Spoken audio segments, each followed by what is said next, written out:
അടുത്തതായി നമ്മുടെ ഈ കാര്യപരിപാടിയിൽ നിന്ന് വ്യത്യസ്തമായി നമ്മുടെ എടത്തിരുത്തി കുമ്പളപ്പറമ്പിൽ നിന്ന് വന്ന സുശീലേട്ടനെ ആശംസകൾ അർപ്പിക്കാൻ ക്ഷണിക്കുക.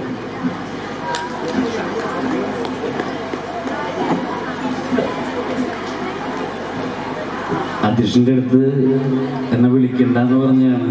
പക്ഷെങ്കിലും വിളിച്ച നിലയ്ക്ക് ഔപചാരികമായിട്ടൊരു സംബോധനയ്ക്ക് ഞാൻ നിൽക്കുന്നില്ല. കാരണം സ്വാഗത പ്രസംഗിക്കാൻ നേരത്തെ പറഞ്ഞ പോലെ ചെറിയേട്ടൻ, വലിയേട്ടൻ, വല്യശ്ശൻ, ഇളയശ്ശൻ, മുത്തശ്ശൻ, മുത്തശ്ശിമാരൊക്കെയാണ് ഇവിടെ ഇരിക്കുന്നത്.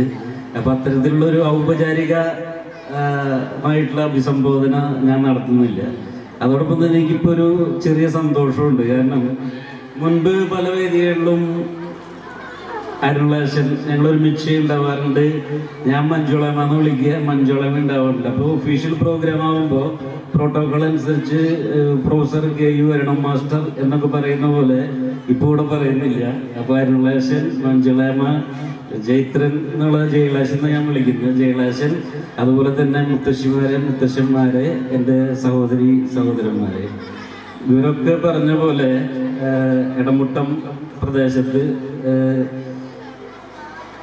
നമ്മൾ ഏത് ഒരു പുറമെ പരിപാടിയിലോ അല്ലെങ്കിൽ പുതിയതായിട്ടൊരാളെ ഇൻട്രൊഡ്യൂസ് ചെയ്യുമ്പോഴോ പെട്ടെന്ന് നമ്മളെ മനസ്സിലാക്കാൻ വേണ്ടി ഞാൻ പറയാറുള്ളത് ഞാൻ കുമ്പളപ്പറമ്പിലാണ്. അതും കഴിഞ്ഞിട്ട് മനസ്സിലാകുന്നില്ലെങ്കിൽ നമ്മൾ എടുത്തു പറയുന്നൊരു പേരാണ് സർദാർ ഗോപാലകൃഷ്ണൻ്റെ.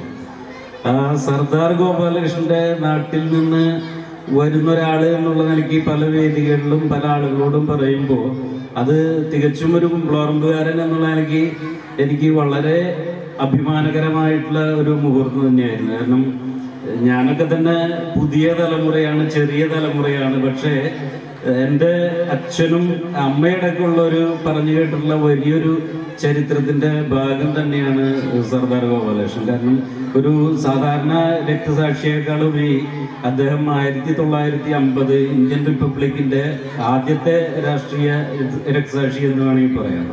അപ്പൊ അത് അദ്ദേഹത്തിന്റെ ഒരു രീതി നേരത്തെ പറഞ്ഞ പോലെ ഒരു രാഷ്ട്രീയക്കാരൻ അല്ലെങ്കിൽ ഒരു കമ്മ്യൂണിസ്റ്റുകാരൻ എന്നുള്ള രീതിയിൽ ആയിട്ട് എനിക്ക് തോന്നിയിട്ടില്ല. കാരണം അദ്ദേഹം ജനകീയനായിരുന്നു, ജനങ്ങളെ കൂടെയായിരുന്നു. അപ്പൊ അതില് ഒന്ന് രണ്ട് ചെറിയ കാര്യങ്ങൾ ഒരു കാര്യങ്ങൾ അമ്മയും അച്ഛനൊക്കെ പറഞ്ഞു കേട്ടത് ഞാൻ സൂചിപ്പിക്കുകയാണ്. കാരണം അദ്ദേഹത്തിന്റെ ഒരു മഹത്വം മനസ്സിലാക്കാനായിട്ട് അവിടെ വലിയൊരു ജന്മി, ഇദ്ദേഹത്തിന്റെ തന്നെ ഒരു കസിനാണല്ലോ മാണിക്യൻ എന്ന് പറയുന്നത്, സർദാർ ഗോപാലകൃഷ്ണന്റെ തന്നെ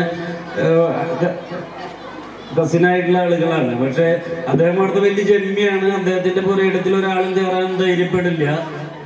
അങ്ങനെ ഒരു നാട്ടുപ്രമാണിത്വം നിലനിൽക്കുന്ന സമയത്ത് അവിടെ നിന്ന് കയറി ഒരു നാളികേരം ഇട്ടതിന്റെ പേരില് സാധാരണ അധസ്ഥികനായിട്ടുള്ള ഒരാളെ, അധകൃതനായിട്ടുള്ള ഒരാളെ പിടിച്ച് പുളിമരത്തില് കെട്ടിയിട്ടുണ്ട് എന്ന് വാർത്ത കേട്ടിട്ട് സർദാർ ഗോപാലകൃഷ്ണൻ മുണ്ട് വളച്ചു കുത്തി ഈ കാര്യമാണിക്കൻ എന്ന് പറയുന്ന ആളുടെ വീട്ടിൽ കയറി ചെല്ലുകയും ഈ പറഞ്ഞ തൊഴിലാളിനെ പുളിമരത്തിൽ നിന്ന് കെട്ടഴിച്ച് കൊണ്ടുവരികയും ചെയ്യണം. അപ്പൊ ഇവരുടെ ഒന്നും പടി കയറാനൊന്നും ഒരാളും ധൈര്യപ്പെടാത്ത സന്ദർഭത്തിലാണ് സർദാർ ഗോപാലകൃഷ്ണൻ ഈ കാര്യം ചെയ്യുന്നത്. അതോടൊപ്പം തന്നെ ഒരു ക്രിസ്ത്യൻ ഫാമിലിയില് പണിയെടുക്കുന്ന ഒരു സ്ത്രീയുടെ, സാധാരണക്കാരൊരു പണിക്കാരി സ്ത്രീയുടെ, ദളിത് സ്ത്രീയുടെ താലിമാല എന്ന് പറഞ്ഞാൽ അന്നൊരു ചരടാണ്. അപ്പൊ ഈ ചരട് പൊട്ടിക്കുക എന്ന് പറയുന്നത് അന്നൊരു ശീലമാണ്.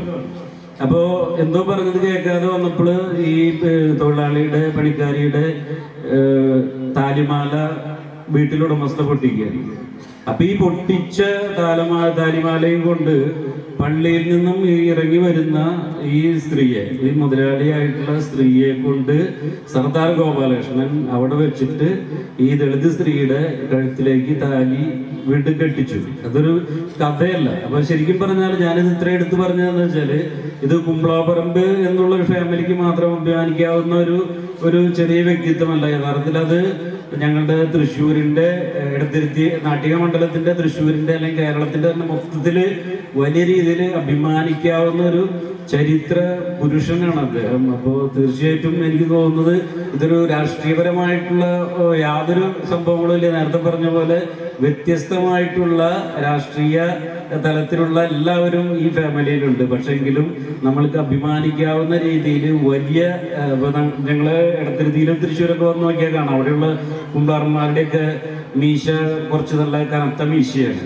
അപ്പൊ അത് മീശയുടെ ഒരു ചരിത്രമുണ്ട്. കാരണം കമ്മ്യൂണിസ്റ്റുകാർക്ക് മീശ വയ്ക്കാൻ പാടില്ല.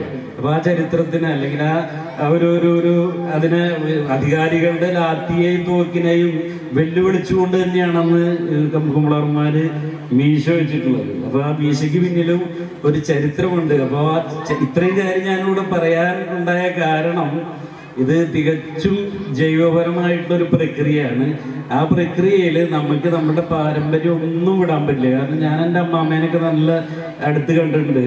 അപ്പോൾ ആ സ്കിൻ ടോൺ തന്നെയാണ് ഇവിടെ ഇരിക്കുന്ന അമ്മമാർക്കൊക്കെ എനിക്ക് തോന്നുന്നത്. അപ്പോൾ ആ പാരമ്പര്യം നമുക്ക് നിഷേധിക്കാൻ പറ്റില്ല. അപ്പം അതിൻ്റെ ഒരു ജൈവപരമായ പ്രക്രിയ എന്ന് ഞാൻ എടുത്തു പറയാനുള്ള കാരണം, ഈ അടുത്ത കാലത്ത് ഞാൻ വാട്സാപ്പിൽ മാത്രമാണ് ഈ ഇത് കണ്ടിട്ടുള്ളത്. ഫാമിലി കുമ്പളോറമ്പിൽ ഫാമിലി എന്നൊക്കെ പറഞ്ഞൊരു വാട്സാപ്പ് ഗ്രൂപ്പ് ഉണ്ട്. അപ്പൊ അതല്ലാതെ ഒരു ലൈവായിട്ടുള്ള ഫാമിലി ഗെറ്റ് ടുഗദർ കാണാനുള്ള ഒരു താല്പര്യത്തിലാണ് മഞ്ജുളാമ്മ ഇവിടേക്ക് പോരുണ്ടെന്ന് പറഞ്ഞപ്പോൾ ഞാനും കൂടെ വന്നത്. അപ്പൊ ഇവിടെ വന്നപ്പോൾ വളരെയധികം സന്തോഷമായി. കാരണം ഇത് വളരെ ലൈവായിട്ടുള്ളൊരു കൂടിച്ചേരലാണ്. സാധാരണ ഞാൻ പ്രതീക്ഷിച്ചത് വലിയ ഒരു ഓഡിറ്റോറിയത്തിലൊക്കെ ആയിരിക്കും. അപ്പൊ അതിന്റെ ഒരു ജാട, അപ്പൊ ആ ജാടൊന്നും ഇല്ലാതെ വളരെ ജൈവപരമായിട്ടുള്ള ഹൃദയത്തോട് അടുത്തിരിക്കുന്ന രീതിയിൽ ഇത്തരം ഒരു സംഗമം സംഘടിപ്പിച്ച എൻ്റെ കുടുംബാംഗങ്ങളെ, അതിന് നേതൃത്വം കൊടുത്ത എല്ലാവർക്കും എൻ്റെ എന്താ പറയണ്ട വിനീതമായിട്ടുള്ള സ്നേഹം അറിയിക്കുകയാണ്. അത്രമാത്രം പറഞ്ഞുകൊണ്ട് നിർത്തുന്നു. നന്ദി. Thank you Sushil sir. അടുത്തതായി